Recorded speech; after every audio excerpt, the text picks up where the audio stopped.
As I earlier said, the whole idea of this presentation is to help us understand the basics of land acquisition in Ghana, and also to help you know the best practices that is related to land acquisition in Ghana.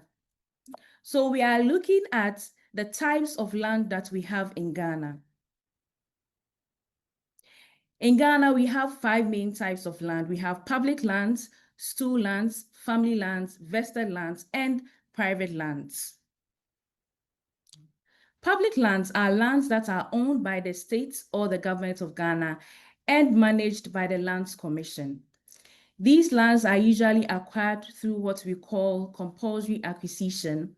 This is where the government would acquire a land from the legal owner and give the person compensation. The government may also acquire a land through purchase or through a gift to the state. And these lands are usually used for public purposes that inure to the benefits of the people of Ghana at large. Stool lands are usually lands that belong to a community whose ancestors originally occupied the land. Ownership in stool lands are vested in the stool, which is the traditional leader for the community. And the stools usually manage these lands on behalf or in trust for the members of the community. Then we have family lands. These lands are owned by families who originally or their ancestors originally acquired the land. Also, ownership in family lands are vested in family heads who manage and hold the land in trust and on behalf of the members of the family. We have vested lands. Vested lands are lands that are originally owned or were originally owned by stool and were vested in the government or the state to manage on behalf of the communities. So with vested lands, the legal ownership in the land lies in the state, but the beneficial ownership is with the community. So the state will manage the vested lands and the benefits goes to the communities. Lastly, we have private lands. Private lands are lands that are acquired by individuals and they are not subject to any obligation of any stool or any family. They own the land as individuals. So now, what kind of interest can you acquire in any of these lands? When you are acquiring a land, these are the kind of interests that are available. We have allodial title, we have freehold title, we have the usufructuary interest, leasehold interest, and customary tenancy.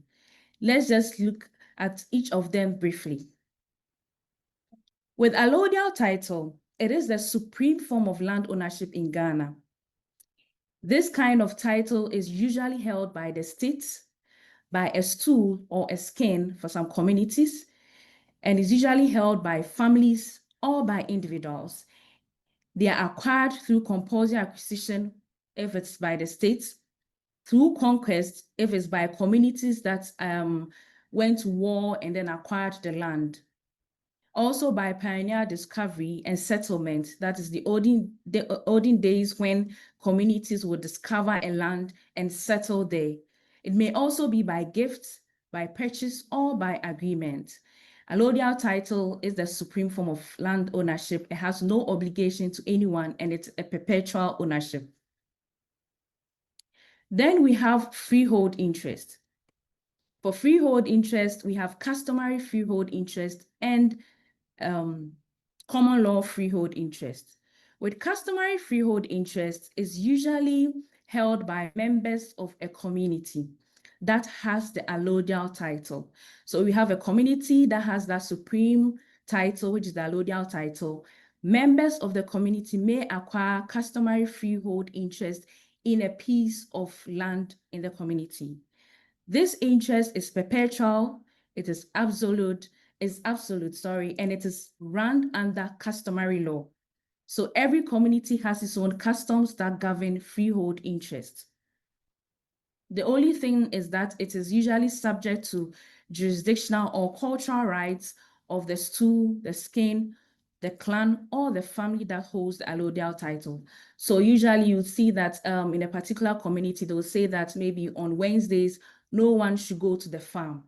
Those are the kind of obligations, cultural rights, and jurisdictional rights that govern all freehold interests are subjected to.